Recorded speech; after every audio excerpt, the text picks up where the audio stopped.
Welcome back to my channel. നമുക്ക് ഇന്ന് അടിപൊളിയായൊരു flower pot ഉണ്ടാക്കിയാലോ. നമ്മുടെ വീട്ടിൽ വേസ്റ്റ് ഐറ്റംസ് ഒരുപാട് ഉണ്ടാകാറുണ്ടല്ലേ. അതിലൊന്നാണ് ഈ പ്ലാസ്റ്റിക് ബോട്ടിൽസും ഐറ്റംസൊക്കെ നമ്മൾ എങ്ങനെയെങ്കിലും ഡിസ്പോസ് ചെയ്യണം എന്ന് വിചാരിക്കുന്നൊരു സംഭവമാണ്. അപ്പോൾ അതും ഉണ്ടാകാറുണ്ട്. പിന്നെ ചിരട്ട, ഇത് രണ്ടും നമ്മുടെ വീട്ടിൽ എന്തായാലും ഒരുപാട് ഉണ്ടാകുന്ന ഒരു ഐറ്റംസാണ്. അപ്പോൾ ഇത് ഉപയോഗിച്ച് നമുക്ക് എങ്ങനെ ഒരു അടിപൊളി ഫ്ലവർ പോട്ട് ഉണ്ടാക്കുന്നതെന്ന് നോക്കാം. ഇതാണ് സംഭവം. അപ്പോൾ ഇതെങ്ങനെയാണ് ഉണ്ടാക്കുന്നതെന്ന് നമുക്ക് നോക്കാം. അതിനു മുന്നേ നിങ്ങൾ എൻ്റെ ചാനൽ ആദ്യമായിട്ടാണ് കാണുന്നതെങ്കിൽ തീർച്ചയായും സബ്സ്ക്രൈബ് ചെയ്യുക. പിന്നെ പലർക്കും വീഡിയോസ് നോട്ടിഫിക്കേഷൻ കിട്ടുന്നില്ല എന്ന് പറയുന്നുണ്ടായിരുന്നു. അതെന്താണെന്ന് വെച്ചാൽ സബ്സ്ക്രൈബ് ചെയ്തിട്ട് തൊട്ടടുത്ത് ഒരു ബെൽ ഐക്കൺ ഉണ്ട്, അതിൽ ഓൾ എന്നുള്ള ഓപ്ഷൻ കൂടി എനേബിൾ ചെയ്യണം. എന്നാൽ എല്ലാ വീഡിയോസിൻ്റെയും നോട്ടിഫിക്കേഷൻ വരും കേട്ടോ. അപ്പോൾ നമുക്ക് ഇത് എങ്ങനെയാണ് ഉണ്ടാക്കുന്നതെന്ന് നോക്കാം.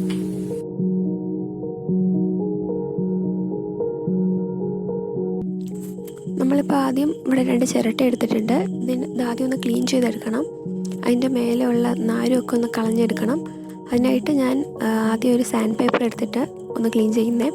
നിങ്ങളുടെ കയ്യിൽ സാൻഡ് പേപ്പർ ഇല്ലെങ്കിൽ നമ്മുടെ കിച്ചണിൽ യൂസ് ചെയ്യുന്ന സ്ക്രബ്ബ് വെച്ചിട്ട് ചെയ്താലും മതി. സ്റ്റീൽ സ്ക്രബ് ഉണ്ടാവുമല്ലോ, അത് വെച്ചിട്ട് ക്ലീൻ ചെയ്താലും മതി. അപ്പോൾ നന്നായിട്ടൊന്ന് അത് ക്ലീൻ ചെയ്തെടുക്കണം. അതിൻ്റെ ഒരു റഫ്നെസ് ഒക്കെ ഒന്ന് മാറ്റി കുറച്ച് അത്യാവശ്യം ഒന്ന് സ്മൂത്താക്കി എടുക്കണം.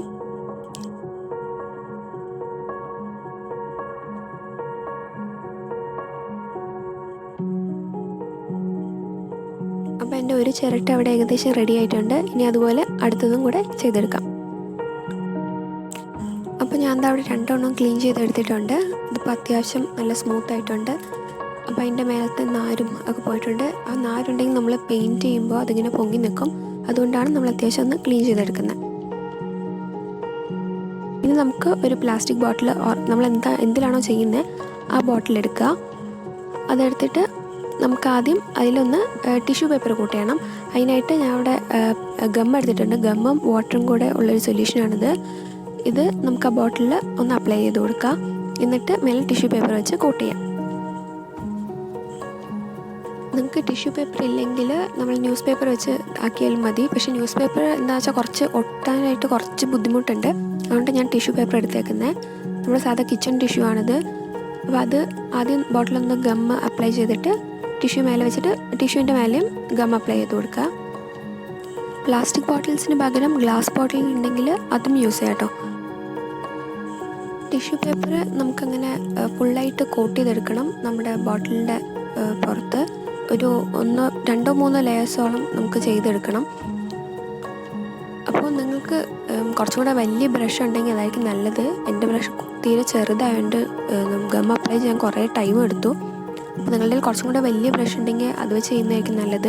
ഇത് പെയിൻറ്റിങ് ബ്രഷാണ്, അപ്പോൾ എനിക്കിതേ കിട്ടിയുള്ളൂ. അപ്പോൾ ഇതും കൊണ്ട് ചെയ്യാൻ കുറച്ചധികം സമയമെടുത്തു.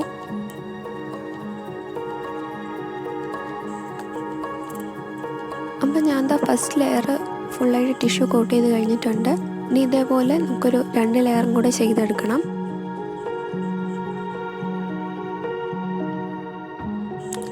അപ്പോൾ ഞാൻ സെക്കൻഡ് ലെയർ ടിഷ്യൂ വെച്ചിട്ട് ഗം അപ്ലൈ ചെയ്യുന്നുണ്ട്. അപ്പോൾ ഇങ്ങനെ നമുക്ക് ഇതും ഫുള്ളായിട്ട് ചെയ്തെടുക്കണം. എന്നിട്ട് നമുക്കിത് ഉണക്കിയെടുക്കണം. ഒന്നുകിൽ വെയിലത്ത് വെച്ച് ഉണക്കുക, ഇല്ലെങ്കിൽ ഓവർനൈറ്റ് നമുക്കതിന് ചുമ്മാ വെച്ചാൽ മതി, അത് ഉണങ്ങിക്കോളും.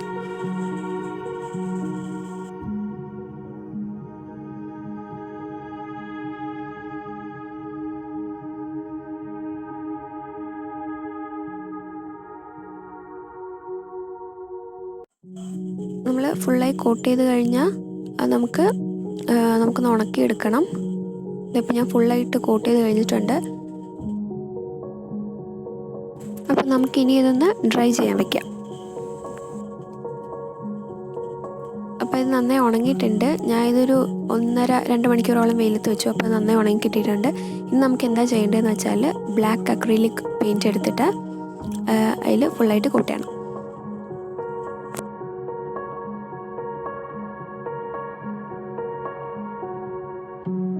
ഇതിനും നിങ്ങൾക്ക് കുറച്ച് വലിയ ബ്രഷ് എടുക്കാം കേട്ടോ.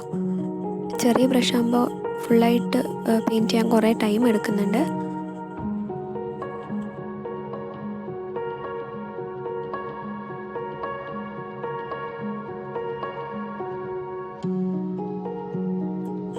അപ്പോൾ ഞാൻ അവിടെ ഫുള്ളായി കോട്ട് ചെയ്ത് കഴിഞ്ഞിട്ടുണ്ട്. ഇനി നമുക്കിതൊന്ന് ഡ്രൈ ചെയ്യാൻ വയ്ക്കാം. ഇതൊരു 1/2 hour ഒക്കെ മതി, അപ്പോഴേക്കും ഡ്രൈ ആയി കിട്ടിക്കൊള്ളും.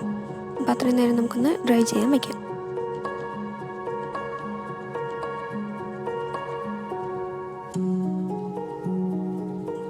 നമ്മളുടെ ബോട്ടിൽ അത്യാവശ്യം നന്നായി ഡ്രൈ ആയിട്ടുണ്ട്. പിന്നെ ഞാൻ എന്താ അവിടെ ചിരട്ടയും പൊട്ടിച്ച് വെച്ചിട്ടുണ്ട്. അത് നമ്മൾ കുഞ്ഞു കുഞ്ഞു പീസസാക്കി പൊട്ടിച്ച് വെച്ചിട്ടുണ്ട്. ഇനി നമുക്കിത് ബോട്ടിലേക്ക് സ്റ്റിക്ക് ചെയ്ത് കൊടുക്കാം. അത്യാവശ്യം ചെറിയ ചെറിയ പീസസാക്കി ഞാൻ പൊട്ടിച്ച് വെച്ചേക്കുന്നത്. ഈ നിങ്ങൾക്ക് ഒന്നെങ്കിൽ ഫെവിക്കോൾ യൂസ് ചെയ്യാം, അല്ലെങ്കിൽ സൂപ്പർ ഗ്ലൂ ഗൺ ഉണ്ടെങ്കിൽ അതും യൂസ് ചെയ്യാം.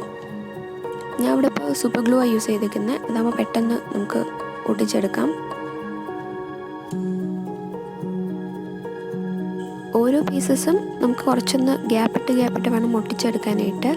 ആദ്യം അതൊന്ന് വെച്ച് നോക്കുക, എന്നിട്ട് കറക്റ്റ് ഒരു പൊസിഷനിലാണെങ്കിൽ ഗം അപ്ലൈ ചെയ്ത് ഒട്ടിക്കുക. ഇതിപ്പോൾ ബോട്ടിൽ കുറച്ചൊന്ന് അണ്ണീവനായതുകൊണ്ട് ഒട്ടിക്കാൻ കുറച്ചൊരു ബുദ്ധിമുട്ടുണ്ടായിരുന്നു.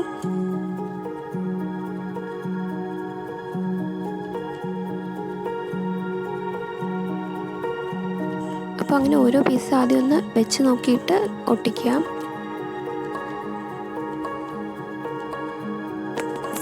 അങ്ങനെ നമ്മളുടെ ബോട്ടിൽ ഫുള്ള് ഇങ്ങനെ ചിരട്ട ഒട്ടിച്ചെടുക്കണം.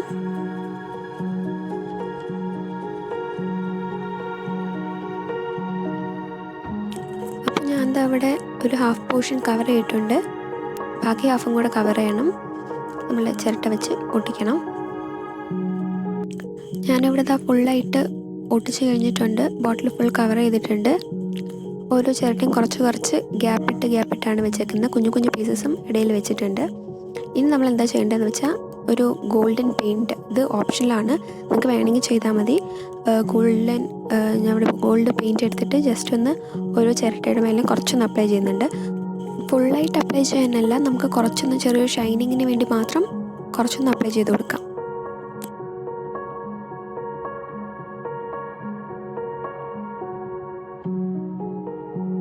അങ്ങനെ ഓരോ പീസസിലും നമുക്ക് കുറച്ച് വീതം അപ്ലൈ ചെയ്ത് കൊടുക്കാം.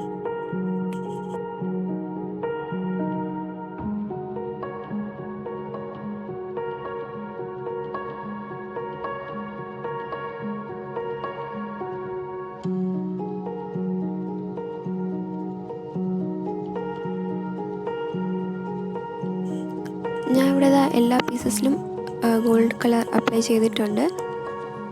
ഇനി നമുക്കിതിലൊരു വാർണിഷ് അടിക്കണം. ഞാൻ ഇതിൻ്റെ നെക്കിലും ഗോൾഡൻ കളർ അപ്ലൈ ചെയ്തിട്ടുണ്ട്.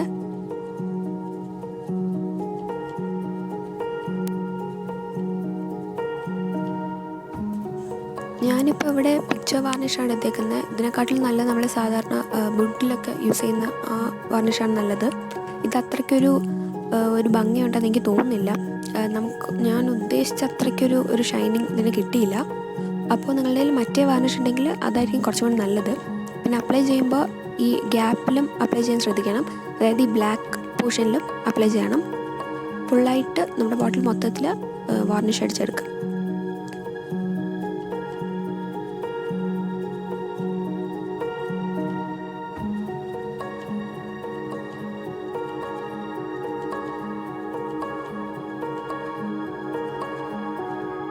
അപ്പോൾ ബോട്ടിൽ ഞാൻ ഫുള്ളായിട്ട് വാർണിഷ് അടിച്ചെടുത്തിട്ടുണ്ട്. അപ്പോൾ ഇങ്ങനെയാണ് നമ്മുടെ ഫൈനൽ പ്രോഡക്റ്റ് കിട്ടിയേക്കുന്നത്. അപ്പോൾ ഇത് നിങ്ങൾ എന്തായാലും ട്രൈ ചെയ്ത് നോക്കണം. നമ്മുടെ വീട്ടിൽ എന്തായാലും വേസ്റ്റായി കിടക്കുന്ന 2 ഐറ്റംസാണ് ഈ ചിരട്ടയും പ്ലാസ്റ്റിക് ബോട്ടിലും. അപ്പോൾ എല്ലാവരും ട്രൈ ചെയ്ത് നോക്കുക. നിങ്ങൾക്ക് ഈ വീഡിയോ ഇഷ്ടപ്പെട്ടാൽ നിങ്ങളുടെ ഫാമിലിക്കും ഫ്രണ്ട്സിനും എല്ലാവർക്കും ഷെയർ ചെയ്ത് കൊടുക്കുക. എല്ലാവരും അത് ട്രൈ ചെയ്ത് നോക്കട്ടെ. പിന്നെ നിങ്ങൾ എൻ്റെ ചാനൽ ആദ്യമായിട്ടാണ് കാണുന്നതെങ്കിൽ തീർച്ചയായും സബ്സ്ക്രൈബ് ചെയ്യുക. കുറേ പേര് വീഡിയോ സബ്സ്ക്രൈബ് ചെയ്യാതെ കാണുന്നുണ്ട്. അപ്പോൾ നിങ്ങൾ എന്തായാലും സബ്സ്ക്രൈബ് ചെയ്തിട്ട് കാണുക. വീഡിയോ ഇഷ്ടമായാൽ തീർച്ചയായും ലൈക്കും ചെയ്യുക. ലൈക്ക് ചെയ്യാൻ മറക്കണ്ട. എല്ലാവർക്കും ഈ വീഡിയോ ഇഷ്ടമായെന്ന് വിചാരിക്കുന്നു. അപ്പോൾ ഇതുപോലെ നല്ല ക്രിയേറ്റീവ് വീഡിയോസിന് എൻ്റെ ചാനൽ സബ്സ്ക്രൈബ് ചെയ്യുക. സബ്സ്ക്രൈബ് ചെയ്തിട്ട് തൊട്ടടുത്തുള്ള ബെൽ ഐക്കണും കൂടി എനേബിൾ ചെയ്യുക. അപ്പോൾ നമുക്കിനി അടുത്ത വീഡിയോയിൽ കാണാം.